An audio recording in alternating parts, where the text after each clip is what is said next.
Acara tablik akbar Habib Rizik Syihab di Pemalang, Jawa Tengah ricuh. Akibatnya, 9 orang mengalami luka dan 1 di antaranya dikabarkan kritis.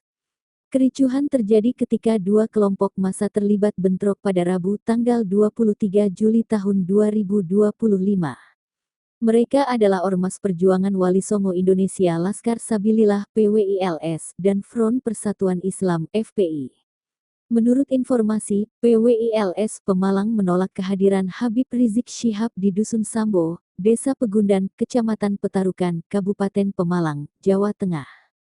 Kuasa hukum Rizik, Aziz Yanwar, mengatakan bahwa bentrokan ini berawal dari rombongan Rizik tiba di lokasi acara sekira pukul 22 waktu Indonesia Barat, namun sempat diarahkan untuk melalui jalur belakang panggung. Tapi Komandan Tim Pengawalan IBHRS menolak dan sempat berdebat dengan polisi. Argumen Tim Pengawalan IBHRS adalah bahwa jalur depan panggung sudah disterilkan jalur oleh panitia dan warga, kata Aziz kepada awak media, Kamis tanggal 24 Juli tahun 2025.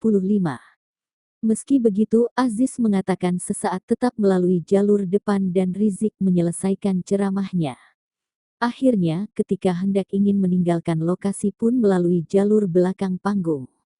Ternyata, di belakang panggung telah dikuasai Ormas Islam Perjuangan Wali Songo Indonesia Laskar Sabilillah (PWILS) yang menunggu untuk menghadang Rizik. Alhasil, bentrokan pun sempat terjadi antara anggota Ormas Front Persaudaraan Islam (FPI) dengan PWILS. Namun, telah berhasil diredam polisi, walaupun beberapa orang dilaporkan luka-luka.